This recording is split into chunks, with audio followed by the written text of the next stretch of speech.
Hey, it's David Hooper at Music Business Radio. The following is an interview that I did for a podcast called Fire Pit Friday. It's available at firepitfriday.com. They've got some great interviews with all sorts of musicians and music business people. I highly recommend it. This is something just for the people who normally listen to Music Business Radio that hear me asking the questions but don't hear me answering them. So if you're interested in finding more information about me and my music marketing background, this is for you. And again, if you like it, firepitfriday.com. So here it is. Enjoy. Well, this is marketing to me is like the most exciting game because here in this country, people value money and they vote with their wallets. And it's like, it's funny we were talking about video games earlier because I think this is the most exciting game ever. You got some money. I want it. You value it a lot.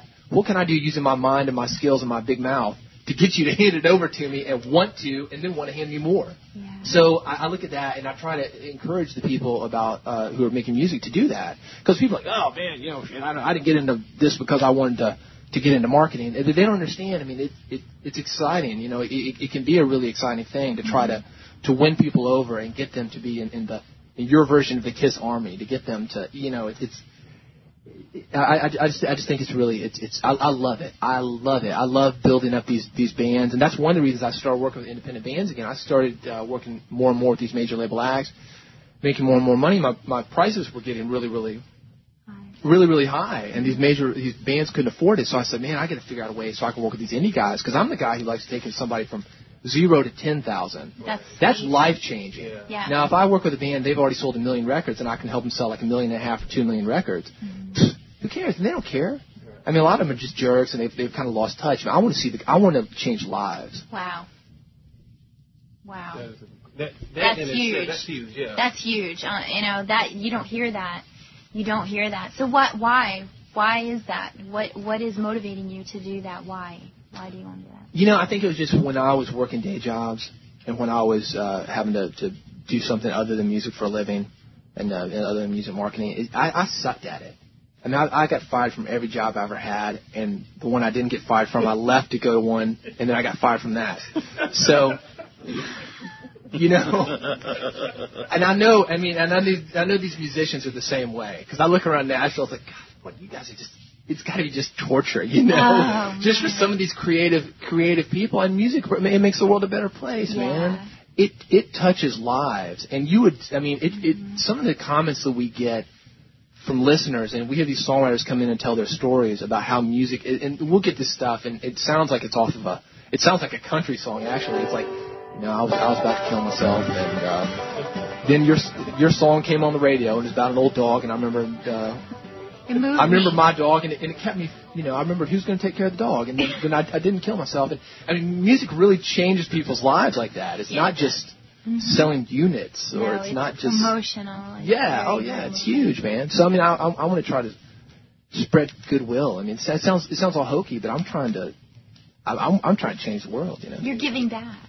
Because you have knowledge that you're sharing, but you were born with that sort of... but I also, like I said, I think it's so great, though, to be able to take these guys from 0 to 10,000, just this raw talent. Because I remember what it was like when I didn't play and when I wanted to play. And I remember what it's like when I was in a band and we wanted to sell more records. We wanted to bring more people to our shows. And I've never forgotten that. That's cool. So I think as long as you can kind of keep in touch with that, that's why I've done so much independent stuff.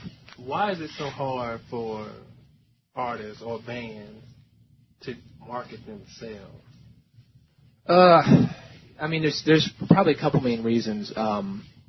One of them is a lot of bands their first fans are their friends. And like, well, I couldn't charge my friend. Right. You can. You can charge them, and your friend hopefully wants to help you out. So they don't look at their music. I guess because they've got the day job, because they've got this other stuff, they're not really necessarily approaching it like a business. Right. And then they think, well, if I approach it like a business, it kind of requires a different mindset. You've got to start thinking of other people other than you. Now, if I'm going to sit there and woodshed on my couch or something at home and practice guitar, it's about me. But when I start making records and trying to get people to my shows, it's about everybody else. And some musicians, let's face it, they're huge egomaniacs, and all it is about them. Yeah. I mean, that's why we've got 20-minute drum solos, and that's why we've got all this other kind of crazy stuff that musicians do. So it really requires you thinking about somebody other than yourself. And this is, I'm just calling it like it is here, is that a lot of musicians are very emotionally mature, and they're like babies, and especially some of these major label guys. There's a reason they've gotten to that level. It's because of that ego, and it's because it allows them to get on stage and allows them to be the rock star that they are. But it also, it can hurt you because it's always about you. I mean, look at like Paris Hilton. This is in the news, right? And Paris Hilton's crying, "Oh, mommy, it's not fair. It's not fair." Hey, I mean, sometimes it's not always about you. Right. Right. So, well, yeah. How do you feel about the celebrity thing? I mean, celebrities in music. Well, Paris Hilton's got a record. Have you heard it? No. Well, actually, I was on the beginning. Like, I was in the studio. It was pretty good. Do you remember us hearing that first cut that she did in France? She did it over. Were you talking about Screwed? Yeah, the very first one that she did. And so we were in the recording studio, and we were kind of working with a producer. We were privy to that information, and he was like, "Check it out," and he played it, and I was just like, just about anybody can be a rock star. Well, that's true. Yeah. You know what I mean? In a sense, it's like there's nothing endearing about, I don't want to say anything bad, Paris, if you're listening. Well, everything is so calculated. Okay. It's just that there's nothing endearing. I just didn't see the blood, sweat, and tears. I put in a vested interest in an artist who has worked their butt off. Well, but you're a musician. And the thing is, the reality of the record industry is they're not spending time on developing these artists. Mm-hmm. And that's one of the reasons we have these one-hit wonders. I mean, if you don't hit something right away, and they're bringing all these professionals, it's like you're gone. Like John Denver, he's 4 records before he hit, and Bruce Springsteen is the same way. Right. So we're unfortunately we're losing some of these career artists, but we've got them. They're just bubbling under. It's kind of like disco. It never went away, but it was always bubbling under, and then it comes back. See, the Bee Gees, man, I love them. Yeah. Barry Gibb, if you're listening, come on over. Yeah, but look at the Bee Gees. The Bee Gees, they were around 10 or 15 years before they really hit with that stuff. And they're amazing songwriters. Mm-hmm. And then that was their time. They were doing fine. They were playing Woodstock with I Started to Joke or some of the acoustic stuff they were doing. But man, those songs were so developed and their chops were so amazing. That by the time Disco hit them, that was their huge. Time. Oh man, great stuff. And what about the development deal?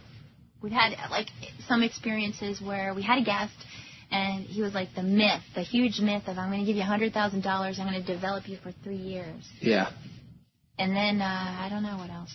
It's just like what they're going to give you. They don't give you anything. That is a loan you have to pay back. Well, yeah, and it's also they're looking for the big.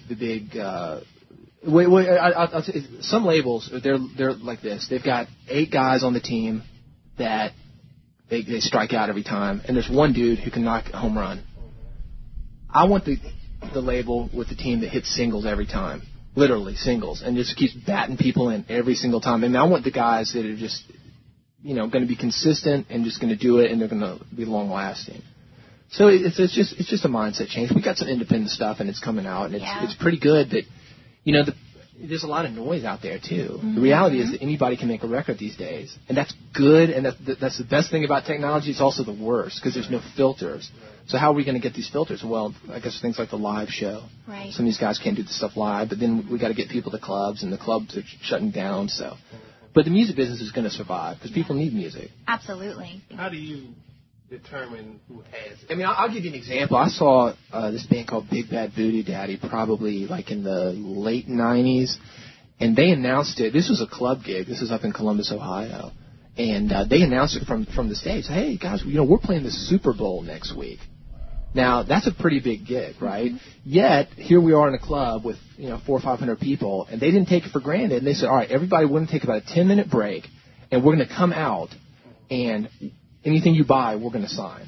We're going to sign it right here. And they sat there and they met with everybody. And those guys still have a career. Now, we're not hearing them on the radio, but they're still doing really, really well. Mm-hmm. Now, you see a lot of these guys. I see it happening now with a lot of these R&B acts. I went to go see Brick, Commodores, and some other. They put these package shows together. And they're doing the same thing. I mean, they're making their money off the live shows and the new versions of the records that they're putting out. Mm-hmm. Like anybody, I think it was Ohio Players. It's anybody buys a T-shirt, we're going to sign it for you guys. See, that's cool. Pretty cool, man. Personal touch. And they're not too big. They're not coming. They're not being like, hey, man, we're the Ohio Players. We did Fire and we did Love Roller Coaster. We're not going to come out and talk to these people.